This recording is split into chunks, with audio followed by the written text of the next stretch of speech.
이번 시간에는 2차 방정식의 근의 위치 문제 중에서 2차 항계수가 미지상수인 거, 이게 이제 특수한 상황인데 미지상수인 문제를 한번 살펴보도록 하겠습니다. 2차 항계수가 미지상수면 이게 아래로 볼록인지 위로 볼록인지 알 수가 없잖아요, 그렇죠? 그러니까 그 상황을 둘로 나눠서 따로따로 이제 문제를 풀어야 되는 상황인 거예요, 그냥 쉽게 얘기하면. 그래서 크게 달라지는 내용은 없고 단지 이제 조금 귀찮을 뿐인 거죠. 조금 복잡할 뿐인 거죠. 귀찮을 뿐인 거예요. 이 문제를 보면 요렇게 2차 방식이 있고 두근을 알파하고 베타라고 했을 때 알파하고 베타가 요런 관계래요. 이 얘기를 잘 보면 결국 무슨 얘기냐면 0과 2 사이에 두근이 있다. 그 얘기인 거예요, 결국. 0과 2 사이에 두근이 있으면 앞에 이전 시간에서 말씀드렸죠. 2차 방정식의 근의 위치에 대한 얘기가 나오면 일단 첫 번째 뭐 해라? 요거를 해석을 해서 2차 함수의 그래프를 먼저 그려라. 2차 함수의 그래프가 어떻게 그리냐면 0하고 2 사이에 두근이 생기게 되니까 이렇게 그려지겠죠. 통상적으로 이렇게 그려지는데 아까 말씀드렸듯이 A가 양수인 경우에는 이렇게 그려야 되는 상황이고 A가 음수인 경우에는 위로 볼록이면서 왼쪽이 0에 있고 오른쪽에 2가 있다. 뭐 이런 상황인 거예요. 무슨 말씀인지 알겠죠? 네. 그래서 이 문제는 풀다 보면 이거 뭐하라 그랬어요? 결국 그림 그린 다음에 부등식 생각해야 된다 그랬죠? 부등식, 연립부등식. 연립부등식이 첫 번째가 판별식이고 이건 뭐 사실 순서는 중요한 게 아니지만 어쨌든 첫 번째가 판별식이고 두 번째가 축이랑 경계랑 이제 비교를 하는 거죠. 경계보다 큰지 작은지 아니면 경계 사이에 있는지. 그 다음에 이제 경계에서 함수값이라고 경계에서 함수값이 양수냐 함수냐 이걸 따지는 거라 그랬죠.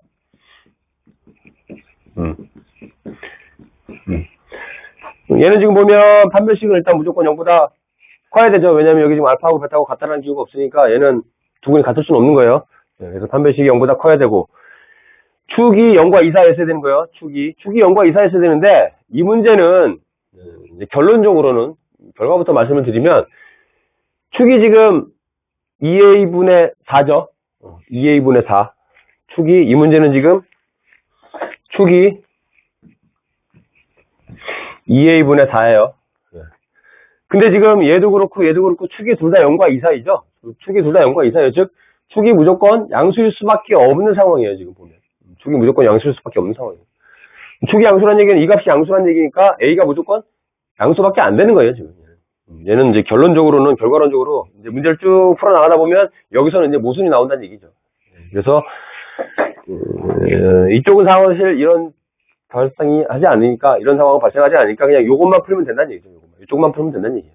무슨 말씀인지 알겠죠? 그래서 요거는 그나마 이제 간단하게 정리가 되고 또 다른 비슷한 유형을 하나 더 살펴보도록 하겠습니다.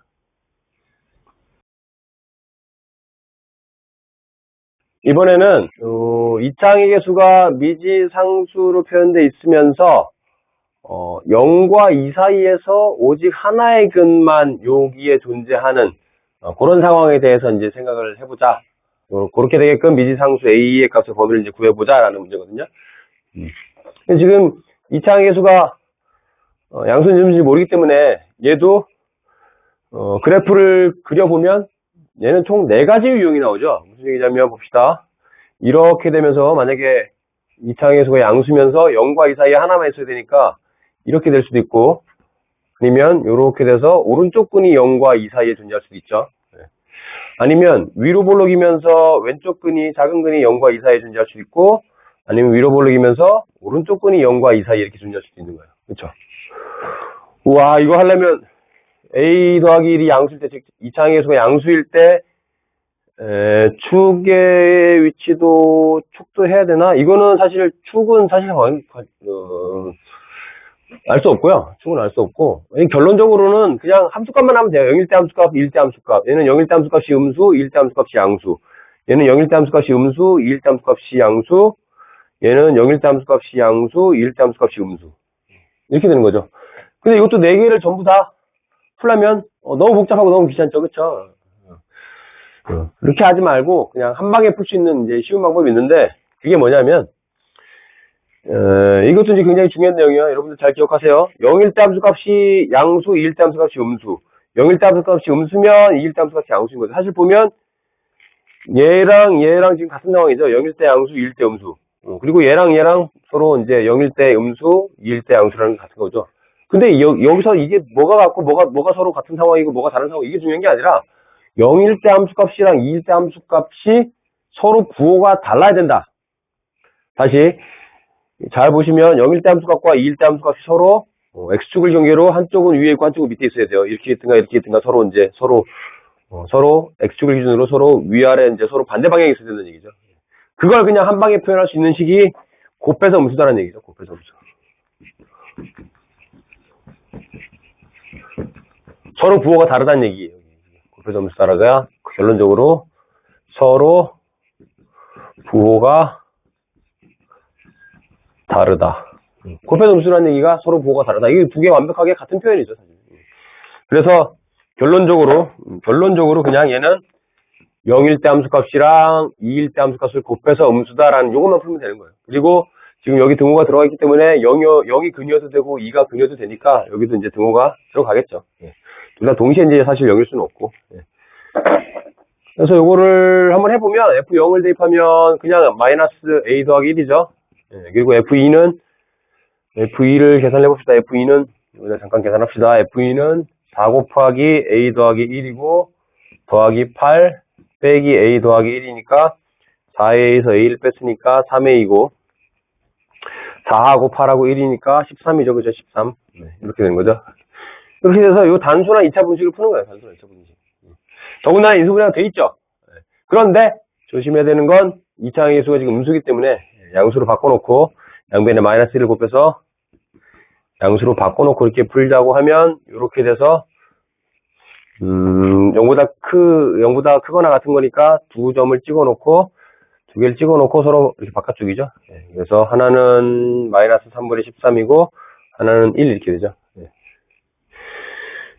그래서 결론적으로 최종 답은 그냥 이렇게 되는 거예요. A가 마이너스 3분의 13보다 작거나 또는 1보다 커야 되는 거죠.